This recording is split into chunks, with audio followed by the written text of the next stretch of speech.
শুধুমাত্র উত্তর চব্বিশ পরগনার খড়দাই নয়, অস্ত্র উদ্ধার করা হয়েছে ফারাক্কাতেও, যেখানে বেঙ্গল এসটিএফ অভিযান চালায় এবং সেই অভিযানে একাধিক অস্ত্র উদ্ধার করা হয়েছে, গ্রেফতার করা হয়েছে বিহারের ভাগলপুরের অস্ত্র ব্যবসায়ীকেও। এসটিএফ এর অভিযান চলে এবং যেখানে উদ্ধার হয়েছে 4টি সেমি অটোমেটিক পিস্তল। গ্রেফতার বিহারের ভাগলপুরের অস্ত্র ব্যবসায়ী, ধৃতের 14 দিনের পুলিশ হেফাজত হয়েছে।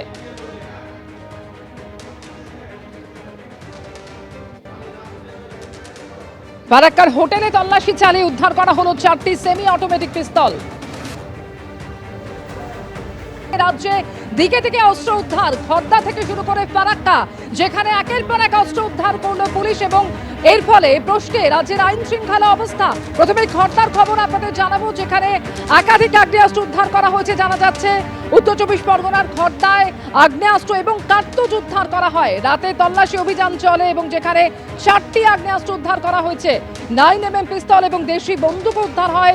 এছাড়াও 17 রাউন্ড কার্তুজ উদ্ধার হয়েছে। সমীরণ পাল এই মুহূর্তে রয়েছেন আমাদের সঙ্গে টেলিফোন লাইনে।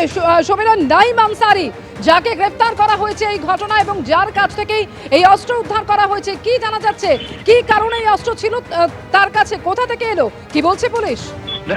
দেখো, নাইম আনসারি ওরফে নেপালি, তাকে গ্রেফতার করে আজকে ব্যারাকপুর মহকুমা আদালতে পেশ করা হয়েছিল এবং পুলিশের পক্ষ থেকে নিজের হেফাজতে যে আবেদন জানানো হয়েছে। ব্যারাকপুর মহকুমা আদালত তাকে 10 দিনের পুলিশ হেফাজতের নির্দেশ দিয়েছে। এই যে 4টে দেশি আগ্নেয়াস্ত্র এবং 17 রাউন্ড কার্তুজ, একটি ভজালি, একটি কুরুল এবং একটি ধারালো অস্ত্র, এই অস্ত্র কি জন্য মধ্যে থেকে যে কোথা থেকে অস্ত্র পেয়েছিল এই উত্তর দেওয়ার চেষ্টা করছেন তদন্তকারীরা।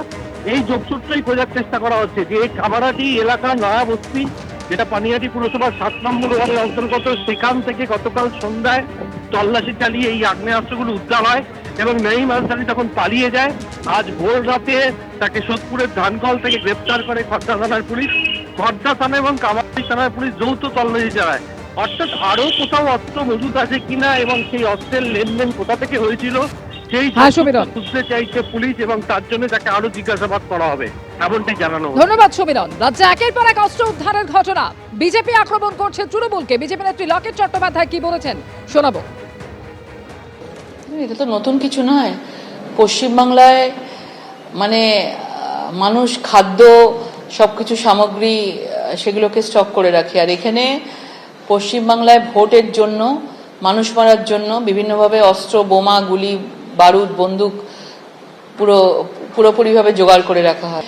তারা ভয় দেখায়, হুমকি দেওয়ার রাজনীতি চলে। যেভাবে ভোট করানোর আগে যেভাবে মানুষকে ভয় দেখানো হয় এবং মানুষ মারার হুমকি দেওয়া হয়, এবং সেই জন্যই এবং এই ধরনের ইল্লিগাল অস্ত্র কারখানা পুরো পশ্চিমবঙ্গের মানে পাড়ায় পাড়ায় রয়েছে। আমরা কেউ জানতেই পারি না, সামনে একরকম দেখি, পেছনে একরকম দেখি, এবং পুলিশের সামনেই অস্ত্রের চোরা কারবার চলে এবং পুলিশ এটার মধ্যে পুরোপুরিভাবে জড়িত আছে। শাসক এবং পুলিশ দল দুজনে তালে তাল মিলিয়ে একসাথে হয়ে এই অস্ত্রের কারখানাগুলোকে, চোরা অস্ত্রের কারখানাগুলোকে চালাচ্ছে। আমার লোক এই কারোর লোক এটা অভিযোগটা করছে, কে অভিযোগ করছে? যারা আমাদের বিরুদ্ধে দল করে তারা আমাদের বিরুদ্ধে তো অভিযোগ করবে, এটাই স্বাভাবিক। এখানে বিভিন্ন সব লোক, যত ছোটবেলাতে যখন কলেজ করি সবাইকেই চেনে, এলাকার লোককে না চেনার তো কিছু না।